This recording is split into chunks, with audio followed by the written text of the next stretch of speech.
That down. Let's move on to this, shall we? Well, we're coming close to the end of the year here. Next week will be New Year's. Oh. And, and as a part of coming close to the end of the year, award season is around. We've been talking a lot about award season. A lot of the various nominations have come out and all that kind of stuff. But we can now start to, with some finality, start to look at the box office results of the year. And something came across my social feed that I thought was kind of it's a very specific number, but it's interesting nonetheless. This year, 2024, well, 2023 and 2024 will mark, now get this is very specific, but it's still pretty interesting. The first time in box office history that for 2 years in a row, the number one film at the box office is a female-led movie. And one of those years, 3 of the top 5 movies at the box office that year were led by female characters. Of course, last year, 2023, the number one film in the world was Barbie. I mean, by significant margin. This year, in the US movie market, 3 of the top 5 movies domestically are going to end up as being female character led. As we go over and take a look at it, obviously Inside Out 2 is leading the way. It's going to be the number one movie of the year worldwide. Then number 3 is Wicked. And then number 5 is Moana. First time ever. Again, it's a weird stat, at least the one that was sent to me. If you guys can fact check that and tell me if it was wrong, but from the information that got fed to me, first time ever, 2 years back-to-back female-led movies, with one of those years having 3 of the top 5 being led by female characters. Now, I want to talk about what that number means and what it does not mean. All right? What does it mean and what does it not mean when you have 2 years back-to-back where a female-led character movie leads the box office and 3 out of the top 5 are all female-led characters? Let's start with what it does not mean. What it does not mean is that female-led movies will do better than male-led movies. That's not what this means at all. Any more than Craven being the suck-assiest of all the asses movies almost ever made means that, well, if you have a male-led movie, that means it'll suck. Not at all. So I just want to make sure we make clear that the meaning we should not be deriving from this statistic is that it means female-led movies will do better than male-led movies. That is not the takeaway from this. But I'll tell you what it does give us, what the takeaway is. The takeaway is this.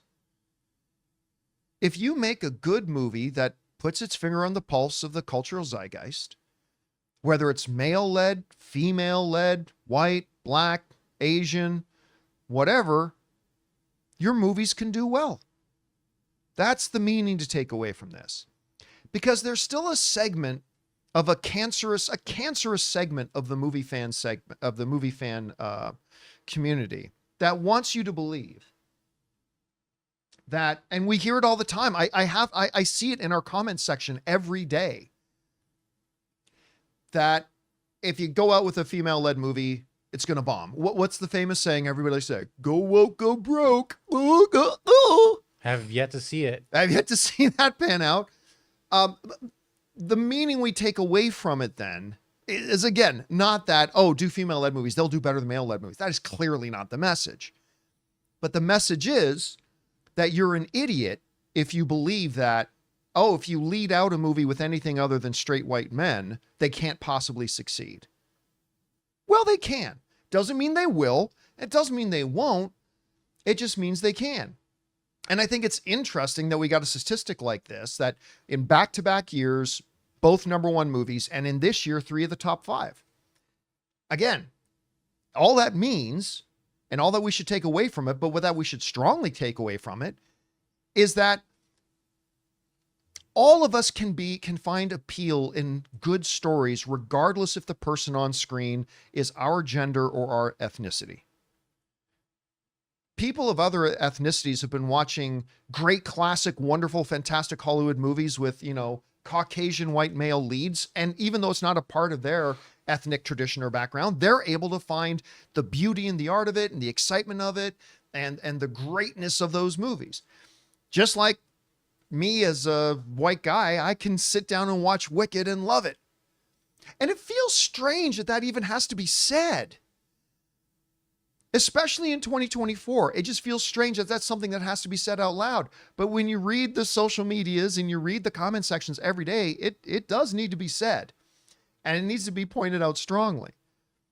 So anyway, again, I think it's a fascinating statistic, but it's also important that, like any statistic or any number that we get put in front of us, any empirical piece of data that's put in front of us, it's important that we take away the right message from it. And the message here is not that, well, male-led movies can't succeed. Yes, they can. Absolutely, as much as anything. But it means that it doesn't have to just be that in order to make money, be huge, and be successful. And so, and that next year, I don't know, maybe Wicked 2 is the #1 movie next year. I doubt it, considering Avatar is coming out next year. That's probably going to be the #1 movie of the year. I hate to hijack this, but Twisters was #8. Yeah. I'm sorry. Just domestically. Yes, domestically. Show but you. still, that's good. That's good. Twisters was #8. Just goes to show you that really fast wind has just a strong a place because in it's in my society top as 5 anything this year. else. It's in my top 5. Yeah. So anyway, I just thought as we got to the end of the year, somebody threw that statistic at me, and I just thought it was really interesting. And I thought it should be mentioned here. Anyway, guys, question is for you. What do you think how this is going to trend into next year? Again, of course, we got Wicked 2 coming out. I don't think we're going to get that as the #1 film next year because we got a new Avatar movie coming out next year. That's going to be the #1 film next year. But anyway, whatever you guys think about that, jump down to the comments below and let us know your thoughts. Hey guys, thanks so much for watching this video. Make sure you like the video, leave a comment, and subscribe to our channel. And don't forget, we have a daily podcast called the John Campea Show podcast, available on Apple Podcasts, Spotify, or your favorite podcasting app of choice. Go and subscribe to it today so it'll be there when you need it.